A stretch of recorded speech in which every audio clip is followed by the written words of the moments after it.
মা কোনো বাবা যাতে কোনো সন্তানের সাথে এরকম কাজ না করে। আজকে 2 মাস তুমি আমার ব্যবসাটা বন্ধ করে দিলে, আমার এক চোখে দেখে গেল। পাস্ট ভুলতে নেই, আমি নির্মাণ কিন্তু সোনার চামচ নিয়ে জন্মেছে। অর্থ যদি এতই বড় হয় তাহলে তোমরা অর্থ নিয়েই বাঁচো। আজকে যে ভিডিওটা আজকে আমি এসছি, সেই ভিডিওটা আমি একটা জিনিস দেখাবো। দিকে অনির্বাণকে আমি দেখেছি যখন আমি দোকানে ছিলাম 20 বছর আগে। অনির্বাণের বয়স কত ছিল? কত হবে তখন? 8 বছর 9 বছর বয়স। অনির্বাণকে আমাকে চেনে এখন? না, চেনে না। অনির্বাণ আমাকে চেনে না।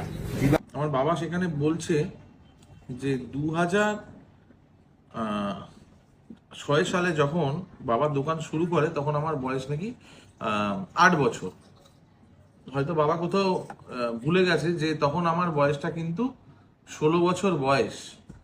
আর 2008-এ আমি বিয়ে করি, তখন আমার 18 বছর বয়স, এবং তখন আমাদের ফুটপাতেই দোকান। এবার আরেকটা কথা আমি বলি, দ্বিতীয় যেটা কথা, আমার বাবা এখানে বলছে আমি অন্যায়কে বরদাস্ত করি না। আমি অন্যায়কে কোনোদিন প্রশ্রয় দিই না। হ্যাঁ, কিন্তু আমি আমার বাবার কাছে এটাই প্রশ্ন রাখবো যে বাবা, আমি তোমাদের সাথে কিংবা তোমার সাথে কি অন্যায় করেছি, তুমি আমাকে সেটা বলো। যে তোমার সাথে আমি অন্যায়টা কোথায় করেছি, কি অন্যায় করেছি, তুমি সেটা বলো। আমি তো চাই তুমি বলো। আমি যদি কিছু অন্যায় করে থাকি তুমি নিশ্চয়ই বলো। আমি তো চাই পাবলিকের সামনে আসুক আমি তোমার সাথে অন্যায় করেছি, তোমার ভালো চেয়েছি কি চাইনি সেটা তুমি বলো। আর তৃতীয় কথা হচ্ছে, তুমি একটা কথা যেটা বলেছো, যে কথাগুলো বলছি এতদিন থেকে আমি এই করেছি, এত পরিশ্রম করছি, না, সোনার চামচ নিয়ে অনির্বাণ কিন্তু জন্মগ্রহণ করছে, তাই তো?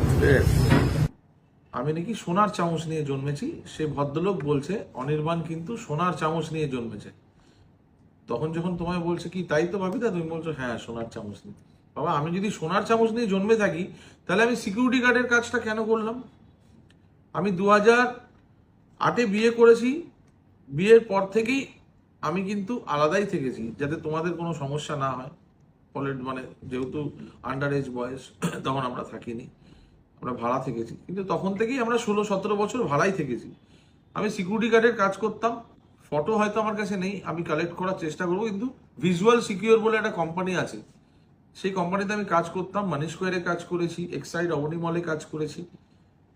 আমি আরো কিছু সাইট আছে, যেটা বড় বড় সাইট আমি সেটাই বললাম, কাজ করেছি। সেখান থেকে আমি কাজ করে সেই কাজের সাথে সাথে আমি বেলঘরিয়াতে গিয়ে ট্রেনিং ইনস্টিটিউটে সেখানে মোবাইল রিপেয়ারিং শিখেছি। সেই মোবাইল রিপেয়ারিং শিখে সেখান থেকে ফুটপাতে এই যে আমার মোবাইলের দোকান, সেই মোবাইলের দোকান দেখতেই পাচ্ছেন, আপনাকে দেখিয়ে দিই। এই যে মোবাইলের দোকান, অভিষেক মোবাইল বলে আমার মোবাইলের দোকান ছিল। ব্যারাকপুরের মানুষ জানে